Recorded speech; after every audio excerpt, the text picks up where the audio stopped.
नमस्कार, आप देख रहे हैं कैपिटल टीवी उत्तर प्रदेश और मैं हूं कनिका। उत्तर प्रदेश विधानमंडल का बजट सत्र 18 फरवरी से शुरू होने जा रहा है। इस सत्र का एक महत्वपूर्ण दिन 19 फरवरी होगा, जब प्रदेश सरकार का बजट पेश किया जाएगा।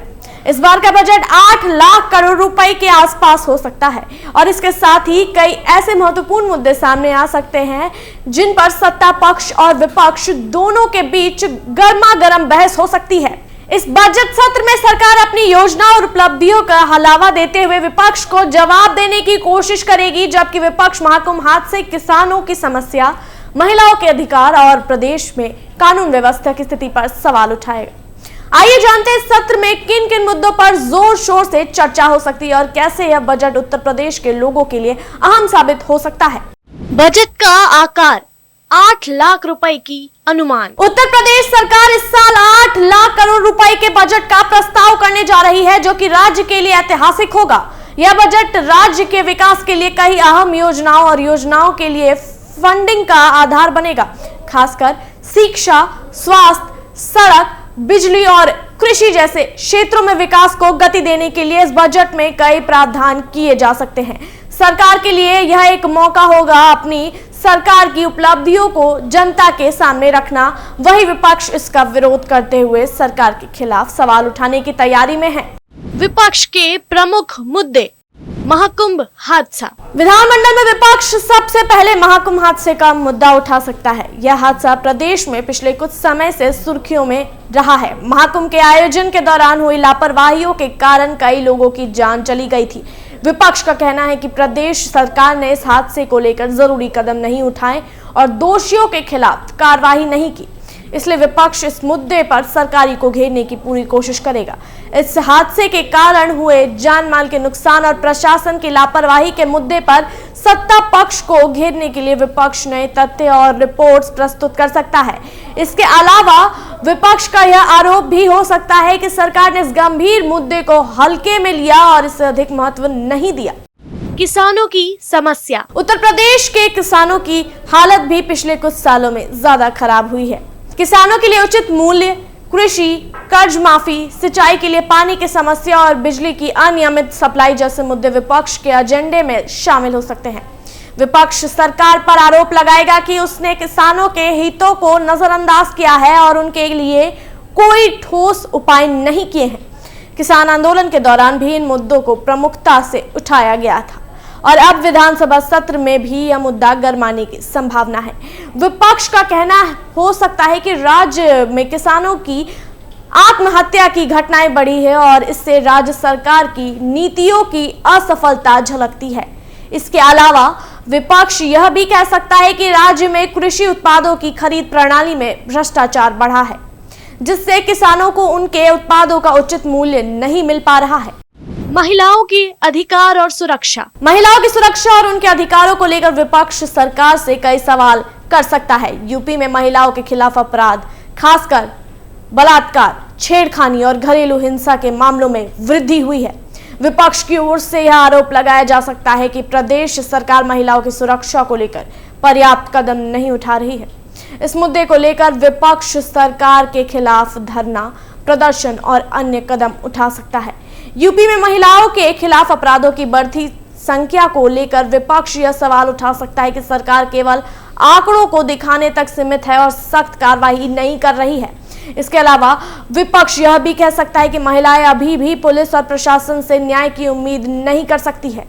कानून व्यवस्था की स्थिति। प्रदेश में अपराधियों की बढ़ती दर और सुरक्षा व्यवस्था को लेकर विपक्ष हमेशा सवाल उठाता रहा है। विधानमंडल में विपक्ष आरोप लगा सकता है कि उत्तर प्रदेश में कानून व्यवस्था की स्थिति ठीक नहीं है और अपराधियों को खुला माहौल मिला हुआ है। हाल ही में हुई घटनाओं को लेकर विपक्ष सरकार पर हमलावर हो सकता है और पुलिस की कार्यशैली पर सवाल उठ सकता है। यूपी में बढ़ते अपराधों के कारण लोगों में असुरक्षा की भावना बढ़ी है और इस पर सरकार को कटघरे में खड़ा किया गया है। विपक्षी आरोप भी लगा सकता है कि सरकार अपराधों को रोकने में विफल रही है और न्याय व्यवस्था में सुधार की कोई गंभीर कोशिश नहीं की गई है। वही सत्ता पक्ष के पास अपनी योजनाओं और कार्यक्रमों का कच्चा चिट्ठा है, जिससे वह विपक्ष को जवाब दे सकता है। सरकार की ओर से कई अहम प्रस्तावों और योजनाओं की घोषणा हो सकती है जो राज्य की जनता के लिए लाभकारी साबित हो सकती है। आइए जानते हैं इन प्रस्तावों के बारे में। यूपी 112 के लिए 469 वाहनों की खरीद। उत्तर प्रदेश सरकार ने यूपी 112 परियोजना के दूसरे चरण के तहत 469 वाहनों की खरीद में प्रस्ताव को मंजूरी दी है। इस कदम का उद्देश्य पुलिस और आपातकालीन सेवाओं को और प्रभावी बनाना है।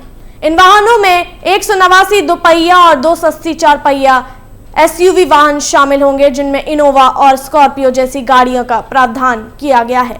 यह कदम राज्य में पुलिस और आपातकालीन सेवाओं की प्रतिक्रिया को तेज करने के लिए उठाया जा रहा है। सरकार इस योजना के तहत पुलिस विभाग के वाहनों का बेड़ा बढ़ा रही है ताकि किसी भी आपातकालीन स्थिति में त्वरित कार्रवाई हो सके। इससे राज्य में आपराधिक घटनाओं पर नियंत्रण पाने में मदद मिल सकती है और नागरिकों को राहत मिल सकती है। 68 साल तक निदेशक की नियुक्ति का प्रस्ताव। प्रदेश के प्रमुख चिकित्सा संस्थान SGPI Sanjay Gandhi post graduate institute के निदेशक की नियुक्ति को लेकर महत्वपूर्ण बदलाव किया गया है। अब निदेशक की अधिकतम उम्र सीमा 65 से बढ़कर 68 साल कर दी गई है। यह कदम संस्थान के प्रमुख का कार्यकाल समाप्त होने के बाद उनकी सेवा विस्तार के रास्ते को साफ करता है। इस बदलाव से प्रोफेसर RK धीमान को सेवा विस्तार मिलने की संभावना है, जिनका कार्यकाल फरवरी में समाप्त हो रहा है। यह फैसला कैबिनेट की बैठक में लिया गया था। राज्य सरकार के इस कदम से मेडिकल क्षेत्र में स्थिरता बनी रहेगी और संस्थान में कार्यरत कर्मचारियों को भी भरोसा मिलेगा।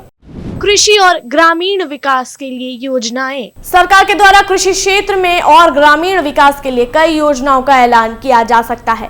किसानों के लिए फसल बीमा, कृषि ऋण माफी और सिंचाई योजनाओं के तहत बजट में बड़े आवंटन की संभावना है। इसके अलावा ग्रामीण क्षेत्रों में शिक्षा, स्वास्थ्य और स्वच्छता के लिए भी कई नई योजनाओं को लागू किया जा सकता है। कृषि क्षेत्र में निवेश और आधुनिक तकनीकों को अपनाने से राज्य की कृषि व्यवस्था में सुधार हो सकता है, जिससे किसानों को लाभ होगा। आवासीय योजनाओं का विस्तार। प्रदेश में घरों की कमी को दूर करने के लिए सरकार ने आवासीय योजना के विस्तार की घोषणा की है। यह योजनाएं खासकर गरीबों और मध्यम वर्ग के लिए लाभकारी होंगी। इन योजनाओं के तहत राज्य के विभिन्न हिस्सों में सस्ते घरों का निर्माण किया जाएगा। यह कदम राज्य में बढ़ती जनसंख्या के दबाव को देखते हुए उठाया गया है ताकि हर व्यक्ति को छत मिल सके। स्वास्थ्य सेवाओं में सुधार। स्वास्थ्य सेवाओं में सुधार के लिए राज्य सरकार बजट में पर्याप्त धनराशि आवंटित कर सकती है। नए अस्पतालों का निर्माण, मेडिकल उपकरणों की खरीद और डॉक्टरों की भर्ती जैसी योजनाओं के माध्यम से स्वास्थ्य क्षेत्र में सुधार की उम्मीद है। इससे प्रदेश की ग्रामीण और दूर दराज इलाकों में भी बेहतर स्वास्थ्य सेवाएं मिल सकती है। इसके साथ ही सरकार में नर्सिंग और पैरामेडिकल स्टाफ की भर्ती में भी तेजी लाने का फैसला लिया है। उत्तर प्रदेश विधानमंडल का आगामी बजट सत्र राज्य की राजनीति में एक महत्वपूर्ण पड़ाव साबित होने जा रहा है। 18 फरवरी से शुरू होने वाला यह सत्र खासतौर पर 19 फरवरी को पेश किए जाने वाले राज्य सरकार के बजट के कारण खासा आकर्षण का केंद्र रहेगा। इस बार का बजट 8 लाख करोड़ रुपए के आसपास होने का अनुमान है, जो राज्य के विकास के लिए कई अहम फैसले और योजनाओं को धरातल पर लाने में मदद करेगा। बजट सत्र के दौरान सत्ता पक्ष और विपक्ष के बीच तगड़ी बहस होने की पूरी संभावना है, क्योंकि विपक्ष सरकार की नीतियों और फैसलों पर सवाल उठाने के लिए तैयार है। वहीं सरकार भी अपनी उपलब्धियों और विकास योजनाओं का हवाला देते हुए विपक्ष को जवाब देने के लिए तैयार है। बजट का आकार और इसमें प्रस्तावित योजनाओं का असर सीधे तौर पर उत्तर प्रदेश के विकास पर पड़ेगा। शिक्षा, स्वास्थ्य, कृषि, सड़क और ग्रामीण विकास जैसे महत्वपूर्ण क्षेत्रों में धनराशि का आवंटन राज्य की जनता के जीवन स्तर को सुधारने में मददगार हो सकता है। हालांकि इन योजनाओं के साकार होने के लिए उनकी सही तरीके से क्रियान्वयन की आवश्यकता होगी। सरकार को यह सुनिश्चित करना होगा कि बजट में प्रस्तावित योजनाओं का लाभ सभी वर्गों तक पहुंचे, खासकर वह वर्ग जो अक्सर योजनाओं से वंचित रह जाता है। वहीं विपक्ष इस सत्र में अपनी सक्रियता और सरकार के खिलाफ अपनी रणनीतियों को प्रस्तुत करेगा। महाकुंभ हादसा, किसानों की समस्याएं, महिलाओं की सुरक्षा और कानून व्यवस्था की स्थिति जैसे मुद्दों पर विपक्ष लगातार सरकार से जवाब मांगेगा। खासकर किसानों के मामले में सरकार को विपक्ष के कड़े सवालों का सामना करना पड़ सकता है, क्योंकि किसानों की स्थिति और उनके अधिकारों का मुद्दा प्रदेश में प्रमुख बना हुआ है। इसके अलावा महिलाओं के खिलाफ बढ़ते अपराध और प्रदेश में कानून व्यवस्था की स्थिति को लेकर विपक्ष भी अपनी बात रखने के लिए तैयार है। महाकुंभ हादसे के बाद हुई लापरवाहियों पर विपक्ष सरकार से जिम्मेदारी तय करने की मांग कर सकता है। इससे यह भी जाहिर होता है कि सरकार को अपनी सार्वजनिक सुरक्षा व्यवस्थाओं और आपातकालीन सेवाओं में सुधार की दिशा में और तेजी से कदम उठाने होंगे। यूपी 112 के वाहनों की खरीद, 68 साल तक निदेशक की नियुक्ति और अन्य सरकारी योजनाओं के लिए सरकार के प्रस्तावों पर भी बहस हो सकती है। सरकार के लिए बजट सत्र एक अवसर होगा अपनी योजनाओं और नीतियों को राज्य की जनता के सामने रखने का।